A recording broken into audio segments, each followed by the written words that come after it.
My name is Stella Richer, and I was 31 years old when I learned that love doesn't fall apart loudly. Sometimes it collapses quietly, through assumptions, entitlement, and one devastating sentence spoken without hesitation. 6 months ago, I called off my wedding, not because of cheating, not because of abuse, but because my boyfriend believed my financial discipline made me expendable. At the time, my life looked solid from the outside. I lived in Michigan, worked logistics operations for a regional distribution company, and had been with the same employer since graduating college. I didn't jump jobs chasing titles. I stayed, learned, and climbed. By my early 30s, I was overseeing multi-state routes across the Midwest. The pay wasn't flashy, but it was reliable, and reliability was something I valued deeply. I bought my condo outright in 2019 when the market dipped. 2 bedrooms, a kitchen I remodeled myself, a parking spot that actually fit my truck. No debt, 6 months of emergency savings, a credit score that made banks smile politely. I wasn't rich, I was prepared. And I thought that was something to be proud of. I met Evan Caldwell in the spring of 2022 at a mutual friend's backyard barbecue. I was helping flip burgers because the host had no idea what he was doing, and Evan wandered over, asking if anything was ready yet. He smiled easily, spoke confidently, complimented my grilling skills, which, embarrassingly, worked on me. He worked in education administration, had charm, a quick laugh, talked about wanting stability, a family, something real. We talked for hours about work stress, future plans, how exhausting dating had become. Dating Evan felt effortless at first. He spent weekends at my place. We cooked together, watched movies, took short trips up north. He liked that I was organized, admired that I owned my home, said it made him feel grounded. His family welcomed me quickly. His father ran a small auto shop. His mother worked part-time at a library. Warm people, familiar, safe. By fall, Evan started talking about moving in, about rings, about forever. I believed him. I said yes when he proposed that December, standing at the overlook as the sun dipped below the horizon. I cried. He cried. Everyone cheered. We set the date, September 2024. That was when I made my first mistake. I opened a joint savings account for wedding expenses. It felt practical, responsible, transparent. I deposited the majority of the money I'd saved carefully, intentionally, specifically for this moment. Evan contributed some, not equal, but I told myself partnerships weren't about perfect math. I didn't realize I had just given someone access to my future without realizing how differently we defined ownership. And I definitely didn't realize that his ex-girlfriend was already back in the picture. I didn't notice the shift right away. At first, it was subtle, the kind of change you only recognize in hindsight once the damage is already done. It started in early June, a few months after we'd locked in most of the wedding vendors. Evan came home one evening and casually mentioned he'd run into Lena at Target. Lena? I asked, looking up from my laptop. My ex, from college, he said quickly, like it was a detail that barely mattered. She moved back to Michigan. The way he said it, relaxed, almost dismissive, made me feel silly for even pausing. Oh, I said, how is she? She's fine, he shrugged. Life's been rough for her. We caught up, that's all. That should have been the end of it. Instead, it was the beginning. Over the next few weeks, Lena's name started popping up more often. Evan mentioned her car breaking down, her long commute by bus, how exhausted she was, how she was trying to get her life back on track. He framed it like concern, like empathy. And I wanted to believe that was all it was. But then there were the texts. He'd smile at his phone during dinner, laugh softly at messages he didn't immediately explain. When I asked what was so funny, he'd show me a random meme, always just funny enough to deflect, never enough to convince. She's having a rough time, he told me one night. I feel bad for her. I nodded. Because that's what supportive partners do. What I didn't realize was how often sympathy becomes a disguise for entitlement. By mid-July, the wedding felt close enough to touch. Final payments were coming due. Seating charts. Last-minute details. The kind of stress that's supposed to bring couples together. One evening, we sat at the kitchen table with my laptop open, spreadsheets pulled up. Let's just make sure we're good before we send the last payments, I said casually, logging into the joint wedding account. The page loaded. The balance refreshed. And my stomach dropped so hard I thought I might throw up. $347. I stared at the number, waiting for my eyes to adjust, waiting for the app to refresh again, waiting for reality to correct itself. It didn't. The account should have held over 18,000. I clicked into the transaction history with shaking hands. There it was. July 15th, withdrawal, 12,000. Electronic transfer. Destination account I didn't recognize. Evan, I said slowly, turning my phone toward him. What is this? The color drained from his face in stages. White, then flushed pink. Then something defensive hardened behind his eyes. Oh, he said, I was going to tell you. My heart started pounding in my ears. You took $12,000, I said, from the wedding account, without telling me. He leaned back in his chair and crossed his arms, a posture I suddenly recognized as something he used when preparing to justify himself. Lena needed help, he said. The words didn't register at first. What? I asked. Her car completely died, he continued. She was spending 4 hours a day on public transportation. It was affecting her job. I couldn't just watch her struggle. I felt cold. You used our wedding money, I said carefully, to buy your ex-girlfriend a car? I didn't buy it for her, he snapped. I helped her buy it. There's a difference. There wasn't. We were 5 weeks away from getting married. That money was for our wedding, I said. You know that. I know, he replied, exasperated. But you're good with money. You can just make more. The sentence landed like a slap. I replayed it in my head once, twice. You can just make more. He kept going, like he hadn't just shattered something irreparable. We can scale back the reception, he said, or ask our parents for help. There are options, Stella. I stared at him, realizing, with a clarity that made my chest ache, that we were no longer speaking the same language. Because to him, my discipline wasn't something to respect. It was something to use. And the worst part? He didn't even think he'd done anything wrong. I didn't raise my voice. That was the part that scared me the most. I just sat there at the kitchen table, hands folded so tightly my knuckles hurt, staring at the man I was supposed to marry and wondering how someone I trusted could sound so reasonable while saying something so unforgivable. Say that again, I said quietly. Evan frowned. What? You can just make more, I repeated. That's what you said, right? He sighed, like I was the one being difficult.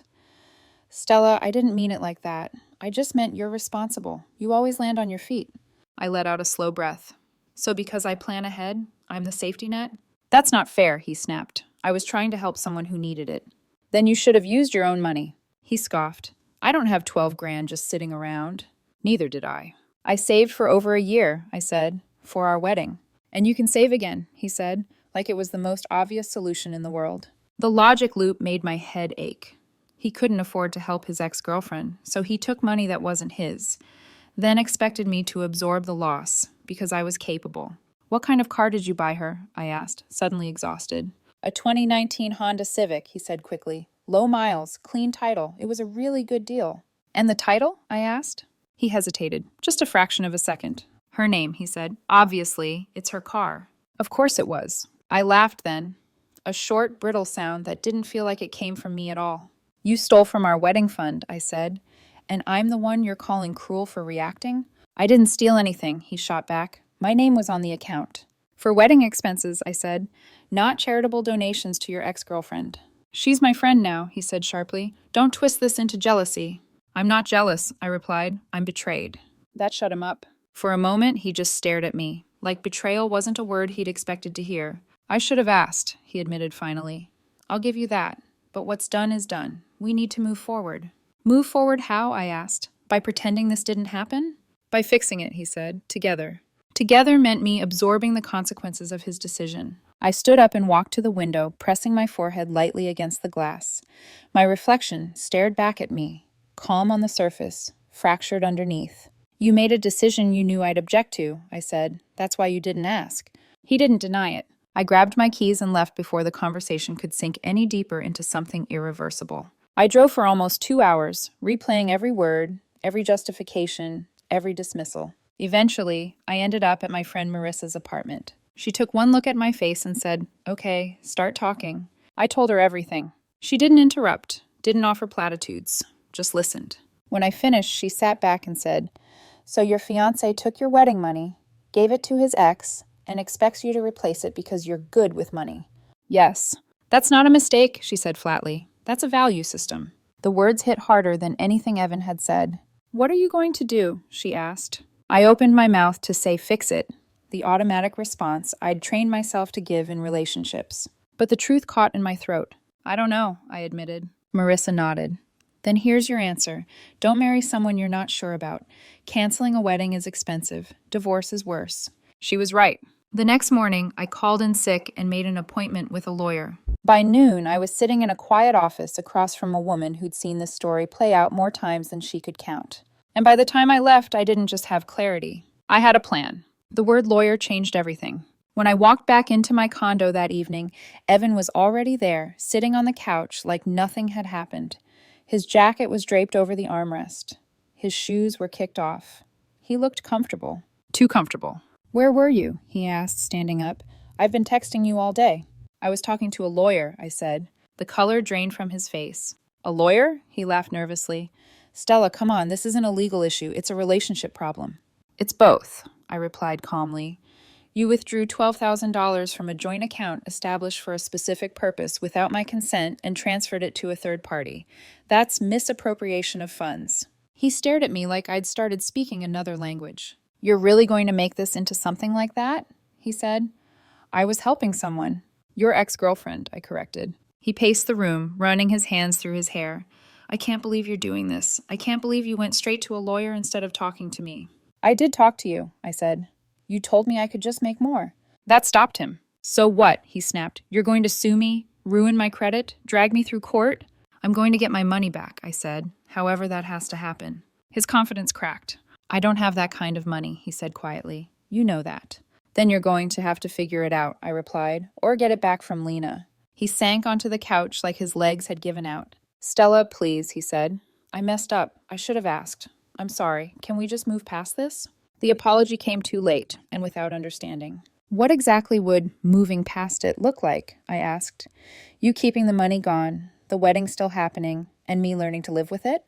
He didn't answer. "Evan," I said softly, "there is no wedding." The silence that followed was deafening. "You don't mean that," he said finally. "You're just upset." "I'm not upset," I replied. "I'm done." His face crumpled. "You're ending our engagement over this?" "Yes," I said. "Over theft, over disrespect, over the fact that you chose your ex-girlfriend over our future." "I didn't choose her over you," he shouted.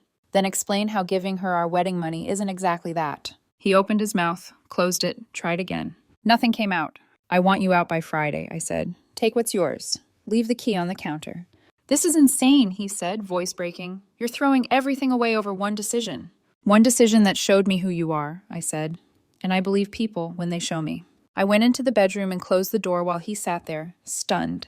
The next 2 days were a blur. I canceled vendors, lost deposits, accepted sunk costs. Every phone call hurt, but everyone also felt lighter than the last. I called my parents. They were disappointed but not surprised. "I always felt something was off," my mother admitted quietly. "He relied on you too easily." Evan moved back in with his parents. His mother called me, furious, accusing me of ruining her son's life. I didn't argue. The following Monday, I filed the lawsuit. The paperwork was clean, factual, cold. $12,000. Misappropriation of funds. Breach of agreement. When Evan was served, he texted me nonstop. Apologies, anger, bargaining. I didn't respond. Court came faster than I expected. Evan showed up alone, unprepared, trying to appeal to emotion. I showed up with bank statements, text messages, timelines. The judge didn't look impressed. "You knowingly withdrew funds designated for a specific purpose," she said, "without consent. That is misappropriation."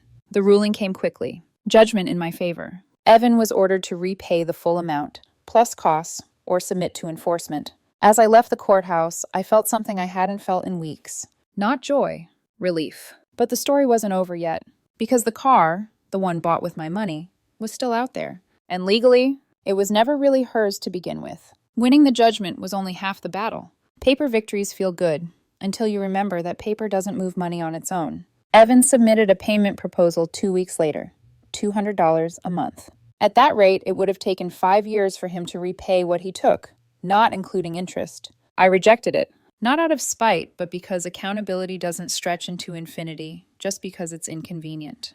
My attorney filed a motion to investigate the fraudulent transfer of assets, specifically the car purchased with misappropriated funds. Once the judge approved it, everything changed. Because now the Honda Civic wasn't just a gift. It was evidence. The dealership cooperated once they saw the court order. They flagged the vehicle and confirmed the purchase details. Cash sale, July 15th, title in Lena's name. I reached out to her directly. I kept the message factual, calm, precise. She responded within an hour, shocked, angry, and devastated. She hadn't known the money came from our wedding account. I never would have accepted it, she wrote. He told me he'd been saving. I believed her, but belief doesn't erase legal reality. When the notice was served, Lena disappeared. Evan, meanwhile, spiraled. He stopped paying on time, missed deadlines, ignored messages. So the repossession moved forward. 2 days later, the Civic was surrendered voluntarily. The dealership applied its value toward a cheaper replacement vehicle for Lena. I received a check, not the full $12,000. Depreciation had taken its cut, but enough to close the wound. Evan lost the car, lost Lena, lost his reputation. He posted online, ranted about betrayal, claimed I'd weaponized the legal system. People who knew the truth stayed quiet. People who didn't matter. 2 months later, Evan was fired. Transportation issues, attendance problems, excuses. By winter, he'd moved back in with his parents. I didn't celebrate. I healed. In March, I was promoted. A raise, better benefits, recognition I'd earned. I used part of my bonus to take myself on a solo trip. No compromises, no apologies. I started dating again slowly, carefully. Boundaries in place. The first time I told the story, the man across from me didn't flinch. He stole from you, he said, and expected you to accept it. You did exactly what you should have. That was how I knew I was ready. I ran into Evan once after that, in a grocery store aisle. He looked thinner, tired, smaller somehow. We made eye contact. He turned away, and I realized something important. I hadn't ruined his life. I had simply refused to finance the version of him that thought my strength was his resource. And that was the moment I truly moved on.